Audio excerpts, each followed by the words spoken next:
Welcome to GR Vidhatha news. ఏపీలో మరో ఎన్నికల హడావిడి మొదలవబోతోంది. జూన్ 18న రాజ్యసభకు సంబంధించి ఏపీలో ఖాళీ అవుతున్న 4 స్థానాలకు ఎన్నికలు జరగబోతున్నాయి. సో ఏపీలో కూటమి అధికారంలో ఉంది. టీడీపీ, జనసేన, బీజేపీ ఈ 3 పార్టీల తరపున 4 స్థానాలకు సంబంధించి అభ్యర్థులు ఎవరు ఉంటారనే దాని గురించి ఉత్కంఠ నెలకొంది. అయితే జూన్ 18వ తారీఖున ఎన్నికలు జరగబోతున్నాయి. 4 స్థానాలకు సంబంధించి ఆశావాహులు చాలా మంది ఉన్నారు.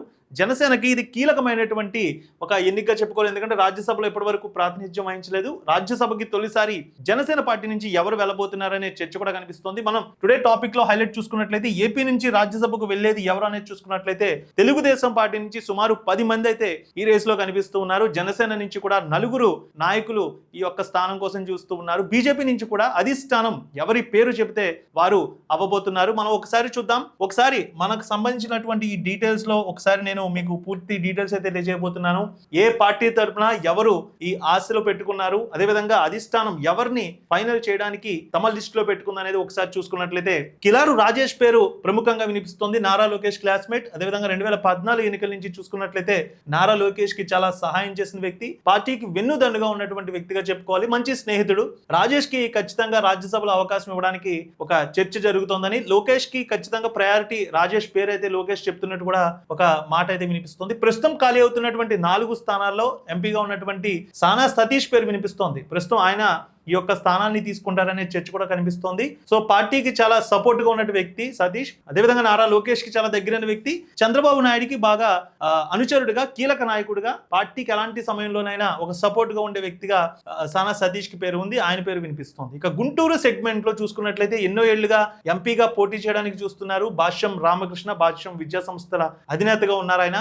సో ఆయన పేరు గతంలో మనం చూసుకున్నాం. ఎన్నికల సమయంలో కూడా ఎంపీ సీటు కోసం ఆయన పేరు అయితే వినిపించింది, తెర మీదకు వచ్చింది. చివరి నిమిషంలో కూడా ఆయన పేరు తెర మీదకి వచ్చి వెనక్కి వెళ్ళడం చూసాం. అయితే ఈసారి పెద్దల సభకి, రాజ్యసభకి భాష్యం రామకృష్ణని పంపించాలంటూ కూడా టీడీపీ అధిష్టానం ఆలోచన చేస్తోంది.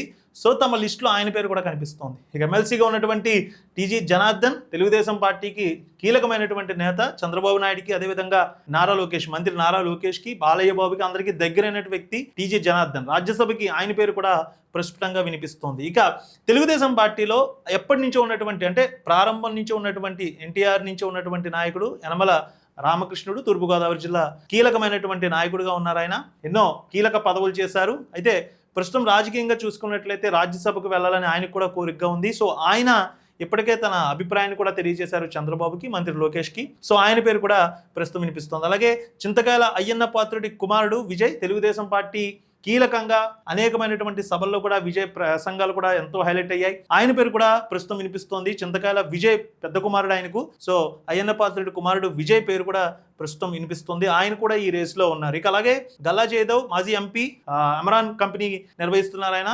కీలకమైనటువంటి నాయకుడు. ఆయన గల్లా జయదేవ్ పేరు కూడా వినిపిస్తోంది. కీలకమైనటువంటి నాయకుడు, ఎంపీగా చేసినటువంటి వ్యక్తి. ఈసారి ఎన్నికల్లో ముందుకు రాకపోయినా ఆయన కూడా తెలుగుదేశం పార్టీకి పిల్లర్గా ఉన్నటువంటి వ్యక్తి. అన్ని విషయాల్లో ఆయన కూడా పేరు వినిపిస్తోంది. సో గల్లా జయదేవ్కి అవకాశం ఇవ్వచ్చని, ఎందుకంటే ఢిల్లీ వేదికగా పార్టీ వాయిస్ని బలంగా వినిపిస్తారు. ఏపీకి రావాల్సినటువంటి ప్రాజెక్టులు కానీ, నిధులు కానీ ఈ విషయంలో కూడా చాలా సపోర్ట్గా ఉంటారనే ఆలోచన చంద్రబాబుకు ఉంది.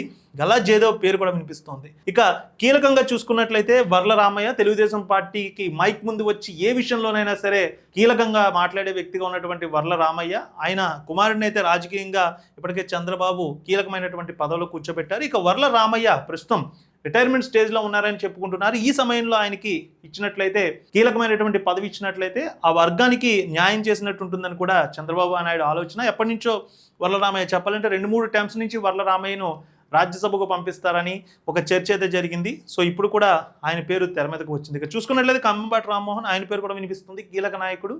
సో చంద్రబాబు నాయుడికి అత్యంత దగ్గరగా ఉండే వ్యక్తి. ఆయన పేరు కూడా వినిపిస్తుంది. ఓవరాల్గా చూసుకున్నట్లయితే తెలుగుదేశం పార్టీ తరపు నుంచి ఒక 9 నుంచి 10 మంది ఆశావాహులు ఉన్నారు. అదేవిధంగా తెలుగుదేశం పార్టీ ఆలోచనలో కూడా ఒక 4 పేర్లు అయితే వినిపిస్తున్నాయి. ఇక పొత్తు ధర్మంలో భాగంగా మరో 2 సీట్లు, అంటే టీడీపీ 2 సీట్లు తీసుకుంటే బీజేపీ 1, జనసేన 1 తీసుకుంటుంది. బీజేపీకి ఆ ఒక్క స్థానం చాలా కీలకం. రాజ్యసభలో తమ స్థానాన్ని పెంచుకోవాలి, తమ స్థానాలు మరింత పెరగాలని బీజేపీ భావిస్తోంది. సో ఏపీ బీజేపీ అధ్యక్షుడిగా ఉన్నటువంటి మాధవ్ పేరు తెర మీదకు వచ్చింది. ఆయనకి రాజ్యసభ అవకాశం కల్పించాలని చూస్తూ ఉన్నారు. సో ఒకవేళ మాధవ్కి కనుక అవకాశం ఇచ్చినట్లయితే ఈ ఒక్క స్థానం క్లియర్ అవుతుంది. లేదంటే తమిళనాడులో కీలకంగా ఉన్నటువంటి నాయకుడు అన్నామలై, మాజీ ఐపీఎస్ అధికారి, తమిళనాడులోని బీజేపీని ఇంత లెవెల్లో తీసుకువచ్చారంటే ఖచ్చితంగా అన్నామలై పేరే చెప్పుకోవాలి. అన్నామలై చాలా కష్టపడ్డారు. సో ఎన్నికల సమయంలో కూడా మనం చూసాం. అదేవిధంగా ప్రధాని నరేంద్ర మోడీకి, అదేవిధంగా రాజ్నాథ్ సింగ్కి, అమిత్ షాకి చాలా దగ్గరైన వ్యక్తి, ఉన్నది ఉన్నట్టు మాట్లాడే వ్యక్తి, చాలా కీలకమైనటువంటి నాయకుడు. బీజేపీని దాదాపు 20% ఉన్న బీజేపీని 45% వరకు తీసుకువెళ్లారంటే సర్వేలో తెలిసిందంటే అది అన్నామలై కృషి అనే చెప్పుకోవాలి. సో ఈ ఎన్నికల్లో కూడా అన్నామలైకి కొన్ని ఇబ్బందికర పరిస్థితులు వచ్చినా సరే ఆయన పార్టీకి చాలా సపోర్ట్గా నిలబడ్డారు.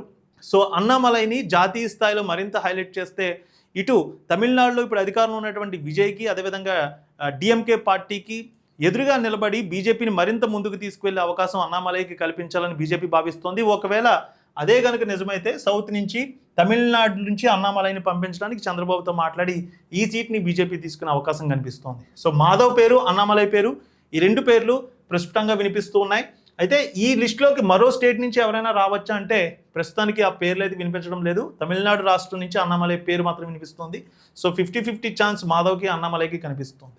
ఇక మరొక పార్టీ జనసేన పార్టీకి చూసుకున్నట్లయితే మనకి ఈసారి రాజ్యసభలో తొలిసారి అవకాశం వస్తుందనే చెప్పుకోవాలి. ఇప్పటి వరకు జనసేన రాజ్యసభలో బోనీ చేయలేదు, రాజ్యసభలో అడుగు పెట్టలేదు జనసేన పార్టీ తరఫు నుంచి ఎవరు కూడా. ఈసారి లింగమనేని రమేష్ పేరు వినిపిస్తోంది. లింగమనేని రమేష్ చాలా కీలకమైన వ్యక్తి, ఇటు చంద్రబాబుకి చాలా దగ్గర, అదేవిధంగా పవన్ కళ్యాణ్కి చాలా దగ్గరైన వ్యక్తి, జనసేన పార్టీకి మొదటి నుంచి చాలా సపోర్ట్గా ఉన్నటువంటి వ్యక్తి లింగమనేని రమేష్. లింగమనేని రమేష్కి ఖచ్చితంగా వస్తుందంటూ కూడా దాదాపు 3-4 నెలలుగా ఒక చర్చ అయితే జరుగుతోంది. లింగమనేని రమేష్కి ఎక్కువ శాతం అవకాశం ఉంది.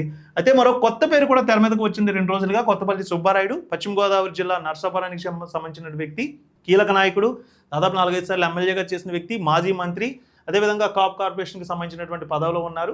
కొత్తపల్లి సుబ్బారాయుడు పేరు కూడా ఇప్పుడు తెర మీదకు వచ్చింది. జనసేన పార్టీలో వీరిద్దరి పేర్లు కూడా హైలైట్గా వినిపిస్తున్నాయి. కానీ లింగమనేని రమేష్కి ఎక్కువ అవకాశాలు ఉన్నాయనేది మనం ఇక్కడ చూసుకోవచ్చు. మొత్తం 2024 ఎన్నికల్లో 164 అసెంబ్లీ స్థానాలు గెలుచుకుంది ఈ యొక్క కూటమి. సో మొత్తానికి మరో 11 మాత్రమే వైసీపీ గెలుచుకుంది. 164 స్థానాలు గెలుచుకుంది కాబట్టి 4 స్థానాలు కూడా కూటమికి రాబోతున్నాయి. తెలుగుదేశానికి 2, పొత్తు ధర్మంలో భాగంగా జనసేనకు 1, అదేవిధంగా బీజేపీకి 1 రాబోతోంది. ఇందులో వైసీపీకి ఎన్నికల్లో పాత్ర లేదనే చెప్పుకోవాలి. సో చూడాలి, 18వ తారీఖున ఎన్నికలు జరుగుతాయి.